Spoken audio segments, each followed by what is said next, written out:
एक पुरुष का मान सम्मान स्त्री के मान सम्मान से ज्यादा है। जब लोग मूत्र जिहाद करते हैं, लब जिहाद करते हैं, थूक जिहाद करते हैं, और जितने भी यदुवंशी सुन रहे हैं ना, my dear listen to me, जातिगत बातों पर मैं जातियों में नहीं बंधना चाहता। मैं सनातन कार्य के लिए कार्य कर रहा हूं। मैं सभी सनातनियों को जोड़ना चाहता हूं।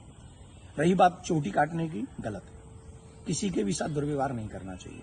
कोई भी किसी भी प्रकार का दुर्व्यवहार करता है वो ठीक नहीं।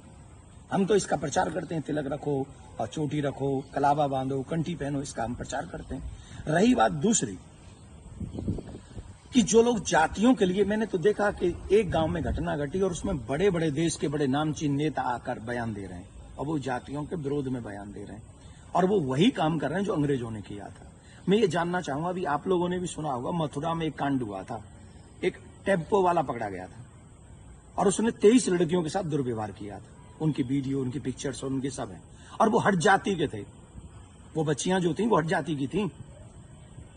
तब कहां चले गए ये सारे मर्द? क्या एक पुरुष का मान सम्मान स्त्री के मान सम्मान से ज्यादा है? हम स्त्री के मान सम्मान के लिए क्यों नहीं खड़े हुए? इसका मतलब ये नहीं मैं कह रहा हूं कि पुरुष का अपमान हो जाए तो हो जाए। अपमान किसी का नहीं होना चाहिए। जब लोग मूत्र जिहाद करते हैं, लब जिहाद करते हैं, थूक जिहाद करते हैं, तो वो जब थूकते हैं ना भोजन में, तब इसलिए नहीं थूकते कि ब्राह्मण पंडित जी जेल लेंगे। उसमें सब आते हैं, पंडित जी भी आते हैं, यादव जी भी आते हैं, सिंह साहब भी आते हैं, अग्रवाल जी भी आते हैं, चौधरी साहब भी आते हैं, लिमका भी आते हैं, ढिमका भी आते हैं, सब आते हैं। वो सबके लिए थूकते हैं, वो सबके लिए मूतते हैं, वो सबकी बहन बेटियों पे नजर रखते हैं। तब क्यों नहीं बोलते हम और आप सभी? बताइए, मैं जानना चाहता हूं। ये जितने भी लोग आज विवाद कर रहे हैं, ईमानदारी से बताइए, भगवान श्री राम किस लिए आए थे? वो तो क्षत्रिय थे। भगवान श्री कृष्ण किस लिए आए? वो तो यदुवंशी थे ना।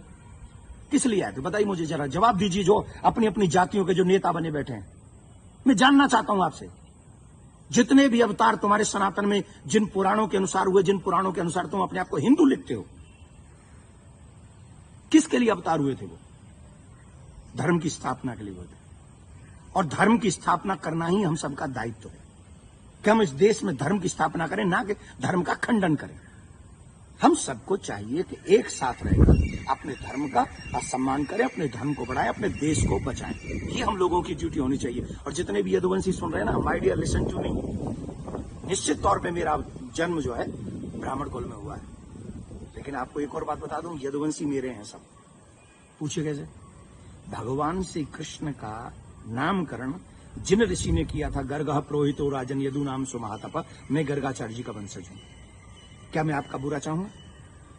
क्या मैं जाटवों का बुरा चाहूंगा? मैं चौधरियों का बुरा चाहूंगा? मैं बनियाओं का बुरा चाहूंगा? किसी का बुरा नहीं चाहता। मैं आप सबका भला चाहता हूं और इस देश का भला चाहता हूं। अगर आपको ईमानदारी से अपने इष्ट में निष्ठा है, राम में, कृष्ण में, परशुराम में, हनुमान में, देवी में, देवता में, तो आप शास्त्रों के बताए हुए मार्ग पर चलिए और धर्म का पालन कीजिए और उन विधर्मियों से लड़ने के लिए तैयार हो जाइए जो हमारे देश में जाति का जहर घोलकर, कई बड़े बड़े नेता हैं, जाति के नाम पे कूद पड़े। बस चुनाव की सभाओं में बोल रहे हैं, चुनाव की एक कथा, अरे तुम्हारा इस नाम पे वोट लोगे? लेकिन महाराज जी, सवाल ये आ रहा है कि ब्राह्मणों के अलावा और कोई समाज का व्यक्ति कथा कर सकता है कि नहीं कर सकता? क्यों नहीं कर सकता भाई? कथा प्रवचन कहीं भी करे। हम अपने बच्चों को कहानियां सुनाते, कथा सुनाते हैं, क्या बुराई है?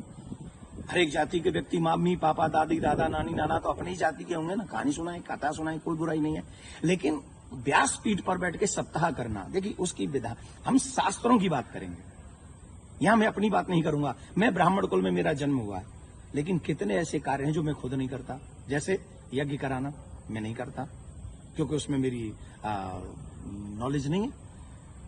विवाह कराना वो मैं कार्य नहीं करता। अंतिम संस्कार में भी जो 16 संस्कारों में से एक है, मैं वो नहीं करता।